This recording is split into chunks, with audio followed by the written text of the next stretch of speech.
Kim,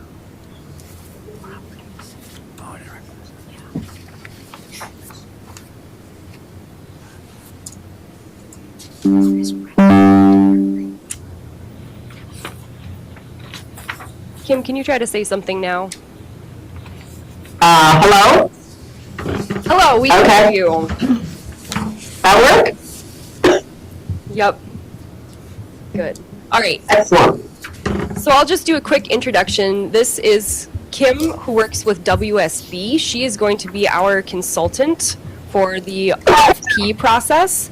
I wanted to let you guys meet her a little bit, so I'll let her talk maybe about her background a little bit in just a second, and then I hope that you can all introduce yourselves to her and maybe let her know if you're a council member, if you're with the community, and kind of what your interest with the Port Authority is, so she gets an idea of what your backgrounds are as well.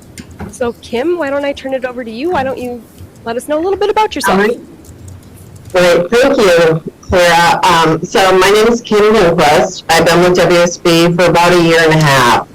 And so most of my experience has actually been in the public sector, where I worked at a variety of different communities. And for the last 24 years was a community development director in either the city of Cottage Grove or the city of Rosemont. In particular, during my tenure at Rosemont, we did a lot of, is that working? Redevelopment in our downtown, and so I'm fairly familiar with the RFP process, both when the city owns property and is trying to attract some development interest, but also in cases where you've got maybe a partnership with the property owner and you're both trying to market a site for redevelopment. And we were fortunate in Rosemont to have several redevelopment projects that we were able to fulfill over the course of the last 17 years when I worked there.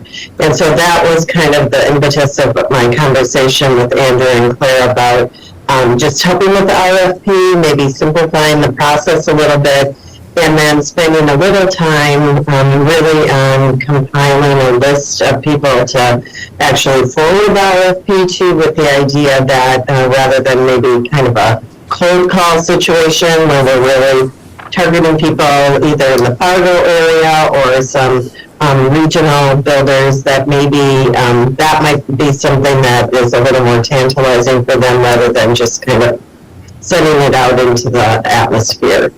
So I could go on, but I won't, and so I'll move on to listen to all of you.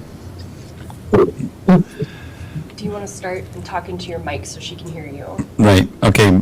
Hi, Kim. My name is Anthony Hicks. I'm a city council member and the current president of the Port Authority. You know, go back. Sure. Hi, Kim. My name is Steve Schoeneck. I work for Ottertail Power Company. I'm not a council member. I'm a port member only. Rebecca. Good evening, Rebecca Lynn Peterson. I'm a community member. I work at West Central Initiative. We're one of the Minnesota Initiative Foundations, and we do a lot of work as a community foundation in community development and as a planning organization in economic development. Hi, I'm Bridget Leonard. I'm just a Port Authority member, not a council member. I'm Caroline Gustafson. I am on the City Council. And I am Brent Thompson. I'm on the City Council. Great. I met several of you before. Thank you. So Claire, I don't know, should we just jump right in? Yeah, let's do it. Okay. So Claire and I had reviewed the OLIP proposal and talked a little bit, and we had a couple of issues / ideas that we'd like to kind of vet with you. And so I'm going to lay those out, and obviously we're looking for your feedback on that. And then if you have other comments, I know that Claire included the original proposal, just to refresh your memory if there's things that you want to do to modify it. So as I mentioned, when I reviewed the proposal, one of the things that struck me was just a process question, and I think, given that you didn't attract a lot of interest the first go-around, I think one of the things we want to do is make the process as simple and as cost-effective for anybody who might have some interest. And so we're looking at a process that's probably more like a letter of intent, whereas we can get some information from a developer who can maybe just utilize some of the projects they've already done so that they can show their interest, and then there's really more of a discussion with the city after the fact.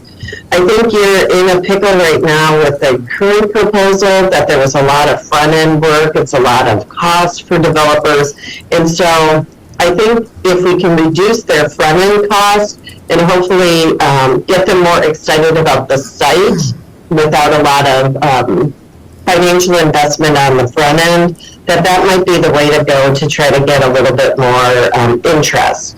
And then, it's a little bit more of a negotiation process, and then you can have a conversation about expectations after you've kind of hooked them in a little bit. So that's one of the things. I think we're just looking for some feedback on that concept. I think I'm just going to list them all, and then you guys can go, because it's a little hard to go back and forth. One of the other questions was the amount of land available for development. So initially the proposal was to maintain about 11 acres for public ownership to put in the trail and some park area, public access kinds of things. And now with the change in the grant situation, I think there's a big question if the community wants to still retain that amount of land for that public access, if they want to retain some, or if there's a stronger interest in making it all available and having more of that private access. Now, I think the concern from a public perspective is that, you're not going to have that connection with the trail that you may want unless it's along the public road. That may not be as desirable given all the other work you're doing in the river. But that is something we think is worth vetting with this group, and we want to be able to reflect that in the proposal. And then the final question, or maybe more of a commentary, is I understand, being at some of the strategic planning meetings, that there's some concern about additional public funds for this site.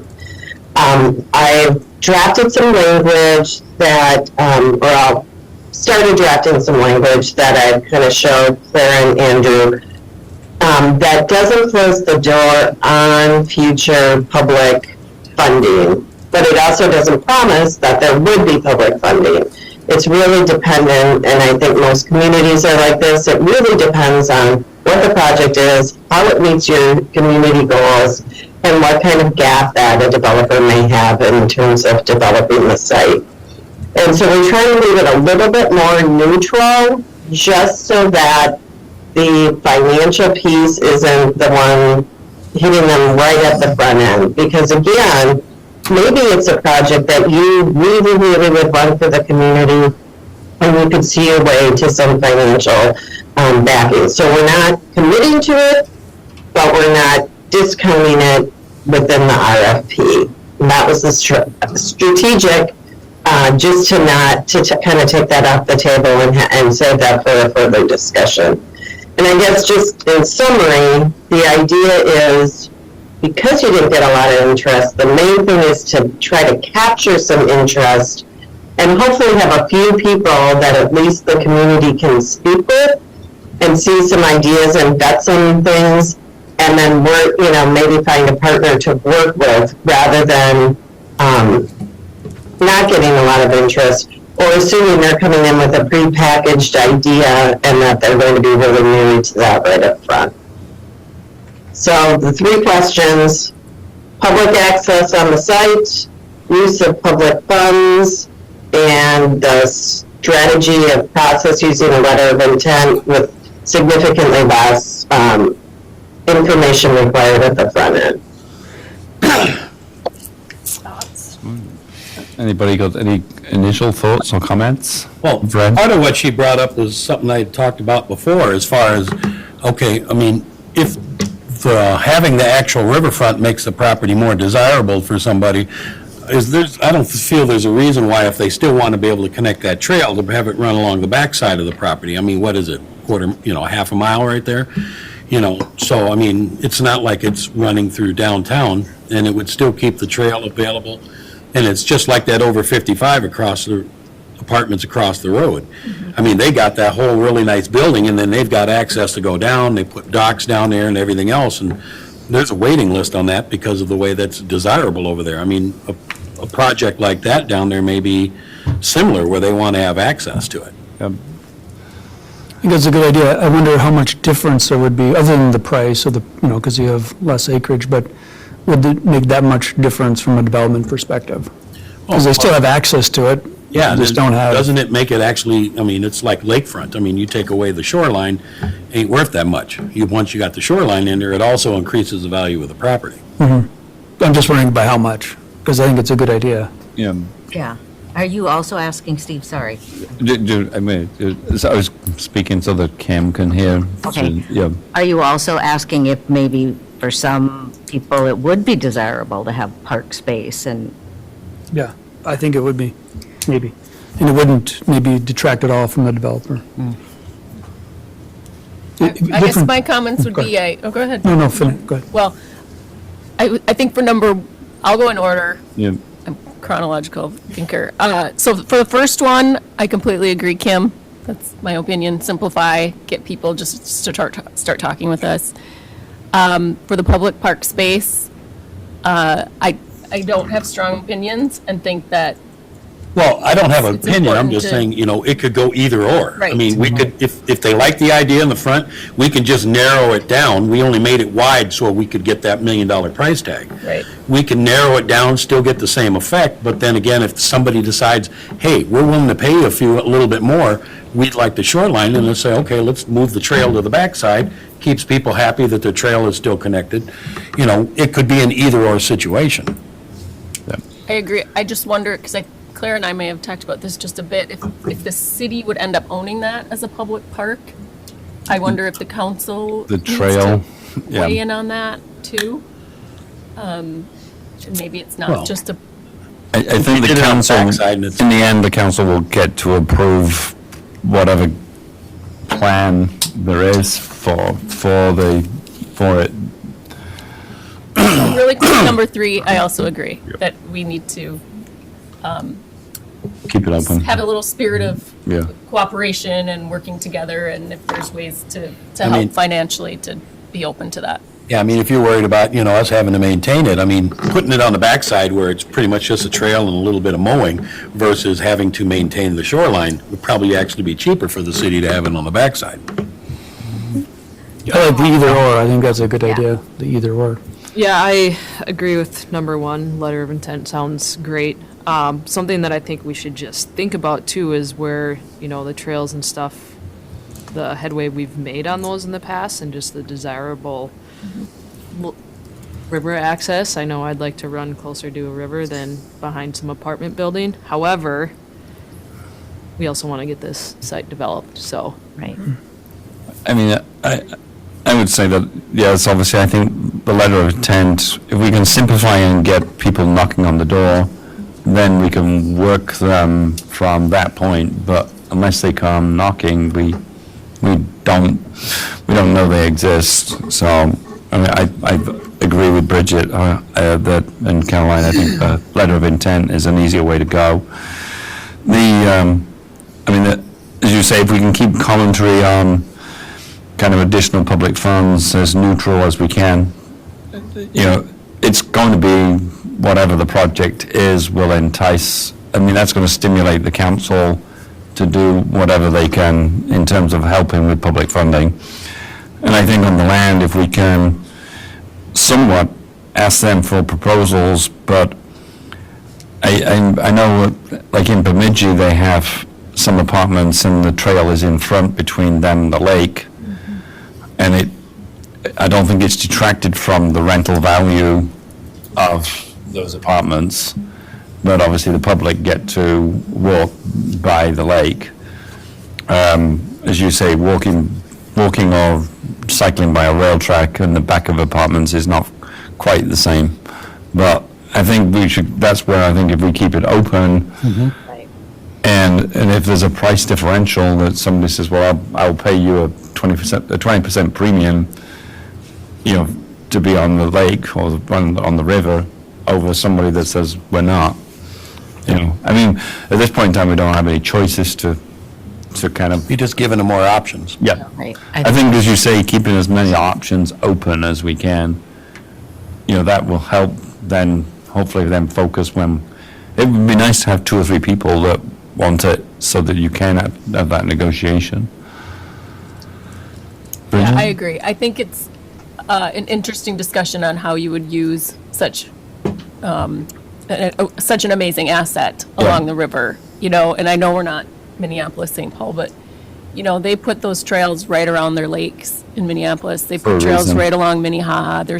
And then it's the houses beyond, and in some ways that's just been such an amazing asset to those cities to let the public have such access to their lakes and rivers. So it's a consideration.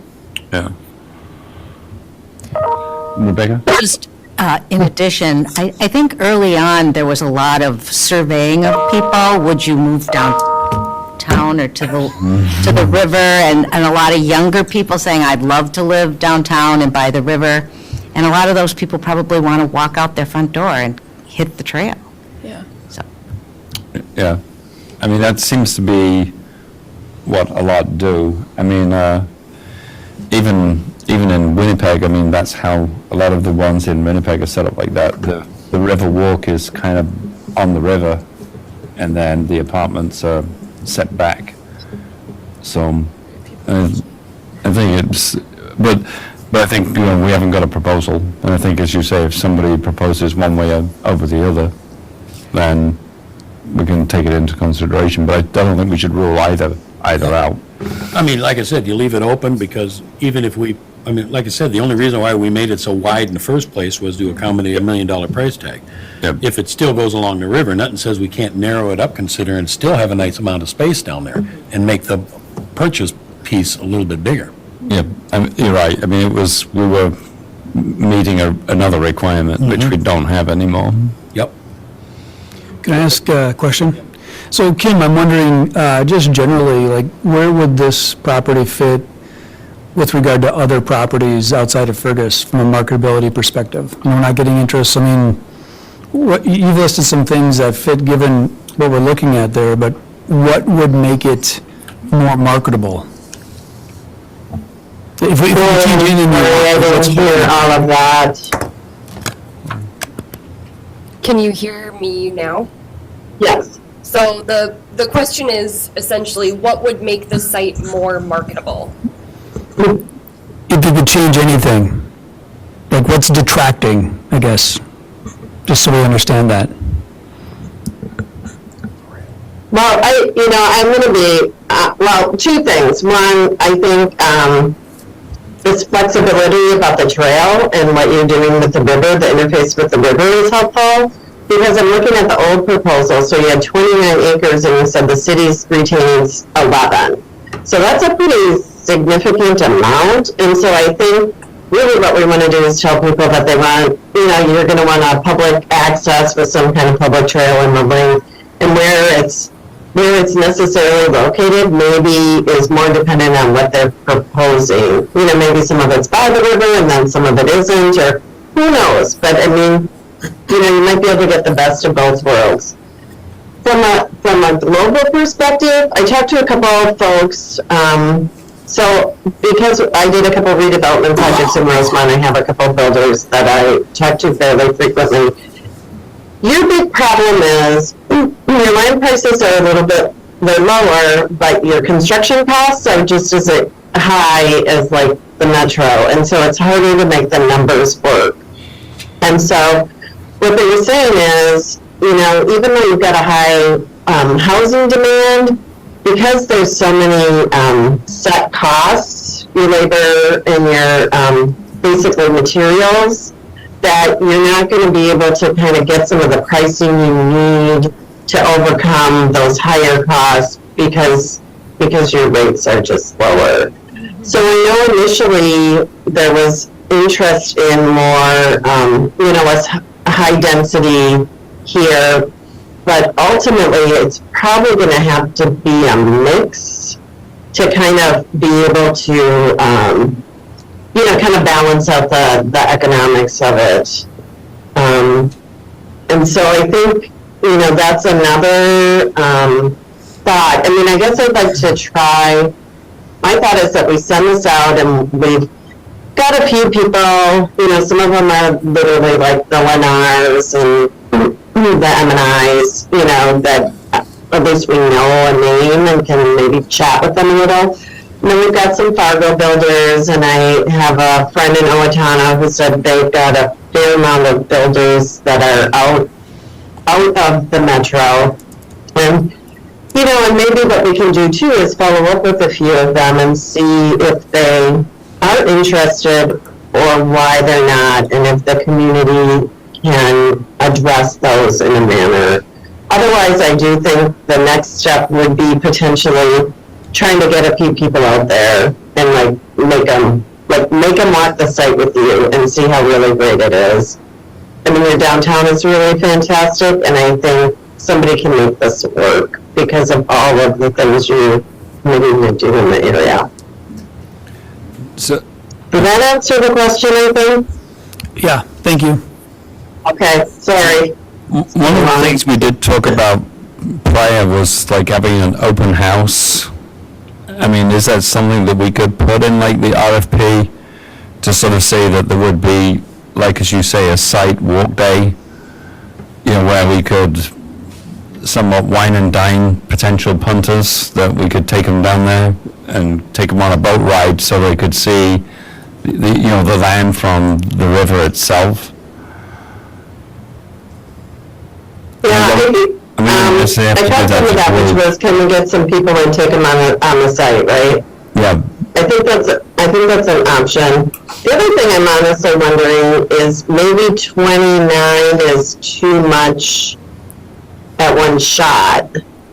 If we're trying to entice people into the community that maybe aren't used to working here, maybe we would consider, a phased approach rather than taking the whole thing down. I know like in the metro, they'll kind of lay out a larger site, but they're really only like platting, 8 to 10 to 12 lots at a time, just because they don't want that kind of capital rolled into the land at one time. So I think, too, in my opinion, we want to just look as flexible and partnering with somebody at the front end, and then we can try to come up with some kind of arrangement that can work both for the city's goals and the property owners, or future property owner, I would say. So do we have any other, like you're talking about comparing to Metro, and I understand the cost part of it, their total revenue would be lower and their cost would be more, but what about compared to other sites up, rural Minnesota? Is it the same type of issue? Our revenue potential is lower here than you mentioned Bemidji. Other, I don't know, like Perham, I think some other sites are functioning and they're getting developers, so what's the big difference, I guess? I'm wondering out loud. Your housing so tight here, and yet, okay, so our total rentals are lower? Is that what you're saying?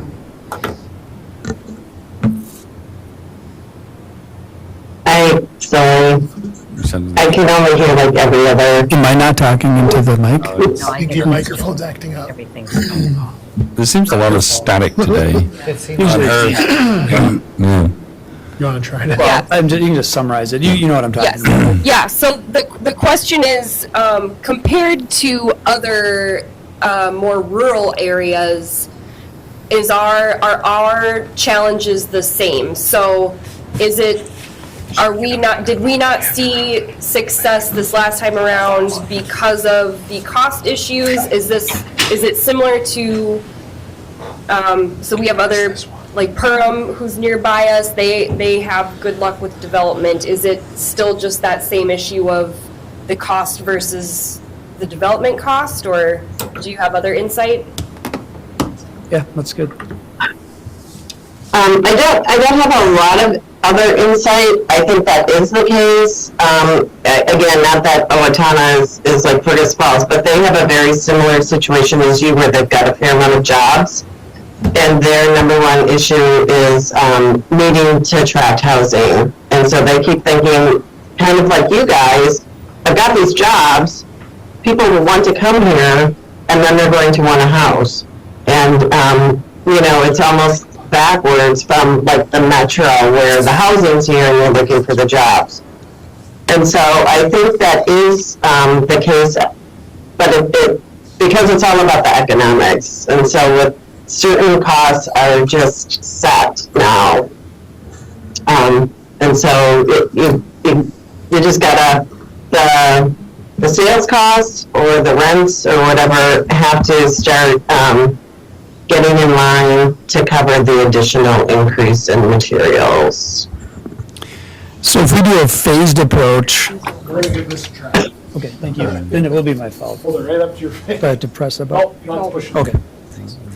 So if we did a phased approach, we cut the acreage down, assuming that they would be able to test it and then compare to some other smaller developments, which are probably making it in smaller towns like this, what would that do to our proposal then? Would we have to, how would we control the other parcels that we don't sell? Would we have to give them right of first refusal, or how does that work? Well, I think there's a couple options. I mean, one could literally be that the person wouldn't mind doing the whole site, but they don't want to take it all down. Like, they don't want to buy 29 acres from you at one time. That's a big capital investment at the front end. Another option is that they want, let's say, an apartment building, but they don't want anything more than that. So that's about 4 acres, and you've still got more. When we were here for the strategic plan, those duplexes, everybody was really happy with them and how well they had sold, and we're looking for that type of housing. So maybe it's a combination where you get a couple of users and you can master plan the site to the point where you can bring in those different housing styles, which is something that my understanding the community is interested in on that parcel. So it's not just all one style or one type. Okay, thank you. I think our marketability is Yeah. hurting. Others be able to do I this. I think one of the other questions would be, how do we imply or kind of have standards, in terms of building standards, that we're not going to build a slab-sided kind of apartment building that's generic and does, but that we have something that's fitting for kind of the area that this is. I mean, is that something we put in the proposal up front, that we're not looking for, just plain Jane kind of, or plain, whatever the neutral for Jane is. Cookie cutter? Yeah, just, I want to see something that's got like a balcony so people can go in an apartment and sit outside and look over the river. It's got some character. And some character than just something that's literally, PVC sort of siding and, is the same color as everything else that you can have.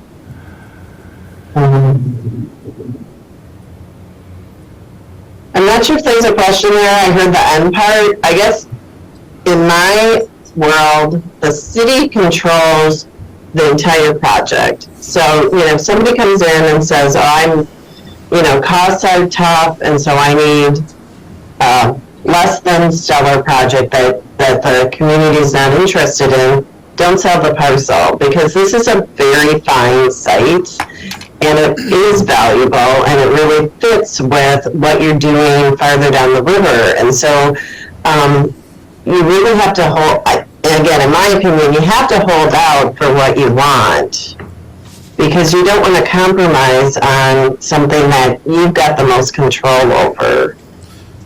You don't always have the same ability when you're not the owner, but in this case, you can help shape the project. I think the question, Kim, was, do we need to include that in our RFP up front, or how do you approach that to ensure that the desires of this board are met, like you just mentioned? Well, I think we can have some general language, but again, my view, what's worked for me, not that, is, hook them in, you reel them in, and then you talk about what you're interested in having. And then you see if you've got a complementary thing. So while I think it's important to give them some information and some ideas, I think the number one thing is to be somewhat flexible so that they can build their vision with you rather than having you require them to do something right at the front end. That doesn't mean, though, that I think saying that, the community has standards and that they're looking for something consistent with the work you're doing in the downtown along the river, that totally makes sense. And that, if any developer is a smart developer, if they're right on the river, they're going to be utilizing the river as the prime amenity to draw their sales. Now, I'm open to any idea that's going to help, make this more desirable, but the one thing that I'm looking at when we're talking about a phased approach is the extreme unique shape of this piece of property, the way it's wide in some spots, very narrow in other spots, and if somebody wants a piece down here to get started with, how do you, if you got to put in a road, we got to put in infrastructure, and once we do that to reach this area, then it limits what the people can do on the other portions because it's just a very strange piece of property. It's not like it's a square or rectangular piece where we can divide it up. And that's the only problem I see, as much as I'm willing to look at every option in order to get this done. That's I'm with one you. thing that I see. I'm exactly with you, but when I look at the excerpt from the plan, that actually gives a good idea on how it could be broken up. So Yeah. that was a question to follow what you just said. Would we purport that we would help with the development of this layout? So they can see a vision there, and they're only having to invest in part of it, but the overall thing meets our needs from a quality perspective. Yeah, well, we'd have to literally tell them roughly where we wanted I think so. that road. Yeah. That was the only thing that was getting me, because, if somebody decided they wanted to start down here, that was the only piece they were interested in, and then it's like, Yeah, I think you put could the road in wrong, and then somebody else decides, well, I want to Right. do this. No, I think we give them the vision right out of this plan or something like it, and they can go A, B, or C. Yeah. And if they do one of those, we know the other two are going to fit. Yeah, that was just something when I was looking at this, it was just something that was hard to see. Yeah. Good Yeah. point. Well, and I don't mean like they get to pick where they want. Obviously, like any city, they go where the utilities are. You're not going to pick the other side where they're not and pay for all that extension. I think what I'm trying to say, though, is rather than assuming they're going to put down the money for 29 acres, they may say, I'm going to do phase one and I'm going to buy this piece, but you got to make sure it all works, access utilities, that kind of thing. I guess that's my question is the figure 4.10 site concept. Could we purport that in there? Figure 4.10. Yeah. Does that make sense to just? Right, that's the downtown plan, the master plan, yep. Yeah, or some version of it. If we put money into anything, Right. we could just focus on that. Then again, they can see, it looks good, it makes sense, and I can buy a piece of that instead of the whole thing. If they don't buy into that, I think we don't have a deal anyway, right? Yeah. Barrel Hand isn't going to do it. They would have already bid, so.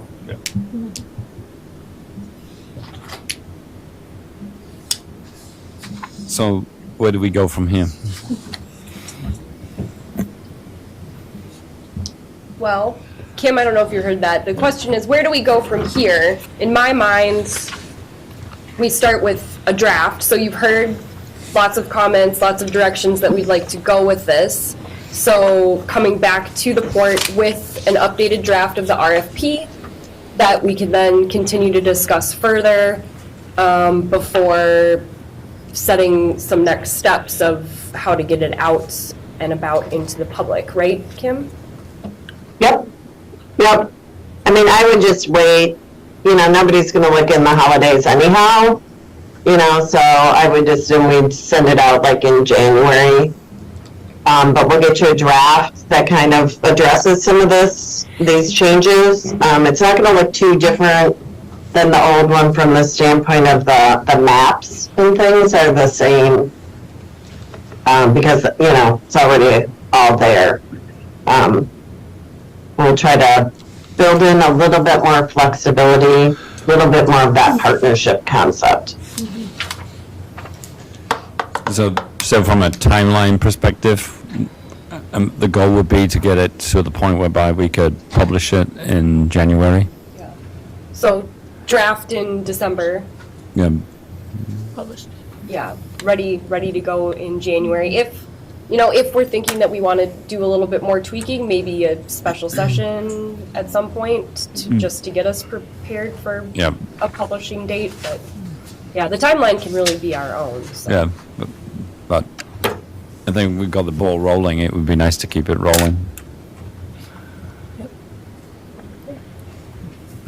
So, Thank you, Kim. thank you, Kim. Do you need anything else from us? Anything else from us, Kim? No, I got some notes, so that's great. Thank you so much. Thank I you. enjoyed the conversation. Yeah, thank you. Thanks, Kim. All right, I'll talk to you soon. Thanks. Bye-bye. The last item on the agenda is shovel-ready site discussion. Do we have time, Andrew? Tonight, right? Yeah, we have time. So,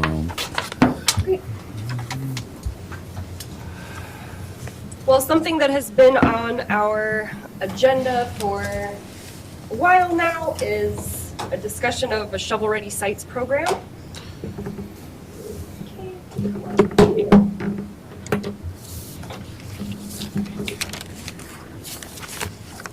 So I have some notes on that. All right, so why is this still here? So the request several months ago was to discuss with Greater Fergus Falls the creation of a shovel-ready site program through the Port Authority. We have not been able to connect in person necessarily with our friends at Greater Fergus Falls, but we've done some discussion via email and with some outside developers, et cetera, that have led us to a suggestion for a program that includes the following items. So this is, there's a statewide shovel-ready program that is a lot more stringent. This would be focused specifically on Fergus Falls and the needs of our properties. So it would include a geotechnical report, a phase 1 environmental assessment, and then a small marketing packet that would include aerials, contours and topography, wetland inventory, easements, location of utilities or the nearest stubs for future extensions, and any proposed roadway extensions or similar public infrastructure plans. So all of the sites that would be enrolled in the program would have those items that interested parties could then have access to. So in discussion,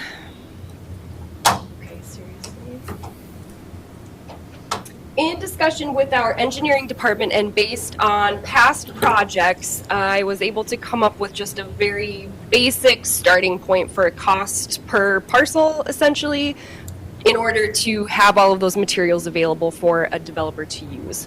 So from the work that we've done before and in discussions with the engineering department, it would be probably anywhere between $7,000 and $15,000 to have the geotechnical and the phase 1 environmentals done. The rest of it, the topography, the wetland, the other infrastructure layouts can all be done in-house with city staff, but the geotechnical and the environmental assessments cannot be done by city staff. Those would all have to be contracted out to outside entities. So, like I said, about 7,000 to 15,000 per parcel to get those if we need them. So the port currently has the following properties up there that are available. So the Progress Drive ones, just as a reminder, were at one point certified shovel-ready. However, they do not have the geotechnical or the ALTA surveys that would lend themselves well to a new program. So those would all need to be done again. Some of the geotechnical has been done in partnership with entities that were interested in land in the past. We do have some access to those, but overall, this would be a brand new start with all of that information. So we've got the 53 acres near the racetrack, the 26 acres that are near the racetrack, and then the remaining Progress Drive sites that we are still hoping to move. And how many years ago were the ones on Progress Drive done? And I believe it's 15-ish years ago. so we've invested all this money in shovel-ready for about 15 years ago. They're still sitting here, we still haven't sold them, and so now we have to invest more money into them and hope they even sell for another 15 years down the road. I mean, I have a hard time, putting all this money, especially when the, fund, our budget with the city right now is tight as it is, and then asking them to fund this, which is where it ends up being. And then we end up with properties that are shovel-ready, and then they sit another 15 years, and then, because I think the figures before were considerably higher when they talked about shovel-ready, and now they seem to be lower, but they even said the shovel-ready classification is only good for so many years, and then it has to be redone. Right, so just to be clear, the difference between the price points that when we had heard about the shovel-ready program, the Minnesota State one, they had said it was around 20 grand. So that would be for a broader swath of information. A city-specific program, we would really only be focusing on that geotechnical, also soil borings, things like that, and then the environmental phase 1. So that's where the price difference would come in. But otherwise, yes, I suppose everything else would be true. Yeah, Caroline. Caroline? Mine kind of goes along with that, like how long does an environmental or geotechnical study last? Like how often, is that something that needs to be done every 2 or 3 years, in which case? I wouldn't think so, because the geotechnical, they're diving down deep into the ground to find the information that they're looking for, and I don't think that changes very regularly. Okay. Phase 1 environmental, I think, as long as nothing new is happening on the site, I would hope that that would remain the same, but I don't have an exact answer for you on that. And I guess my only other question is, I know we've talked shovel-ready sites a lot, and we've talked about developing the northern property a lot. Like, where does our priority lie? I mean, when you go back to the sites, I mean, there's some that are like down to half an acre, that are small. So, I mean, it's like, I don't think we can do all of them, and I think it would be nice to see the kind of interest that there is in the site to know, like, because obviously on the Progress Drive, there's a lot of different sizes of property. To do, I think there was 7 properties. Yes. So, for us to do, even if you average 10,000, that's $70,000. And I don't think we necessarily have $70,000 spare cash at the moment. No, because we've And been, how long does it take to actually get a geotech done? It doesn't take that long. I think I mean, to get somebody out to do it. when we had some geotechnical work done already on Progress for an Drive. extension of International Drive, that was about a 3-month turnaround, I think, 2 or 3 months to get that information back. How many deals have we lost because we haven't had these? Do we know that at all? Based on inquiries or anything? I guess, is there a way to just close that gap so we could somehow be prepared to spend this money? So it's more of a, instead of scurrying around, yeah, I guess we could do that. We could literally, approve or get ready to approve all of this work for certain sites, based on your priority of those, with the idea that we can market them like that. So here's a potential, yes, we will pay for this, or up to a certain amount? I mean, Well, is I that the think- way to do that? I think if you think back to the Vector deal, I mean, we were willing to partner with them on getting the information that they requested, and some of that information was the geotechnical. So Right. we've been a good partner in that way. We didn't maybe have that necessarily up front, but it was part of their due diligence period that they said that they wanted it, and then we helped them get it. So I would say that this information, this lack of information has not stopped any processes.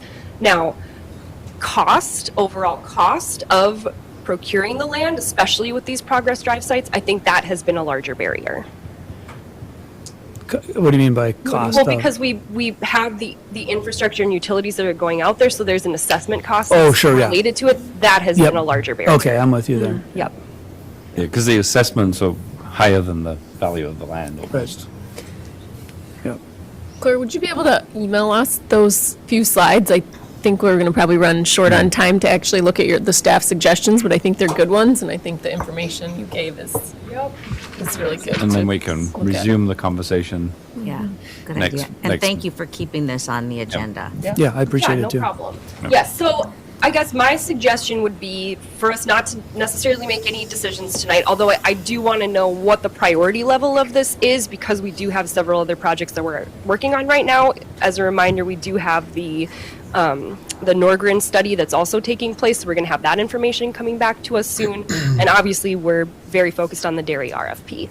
So some suggestions that I would have from a staff perspective would be to explore ways to split the cost and maybe take the brunt of the marketing off of the port by partnering with Greater Fergus Falls.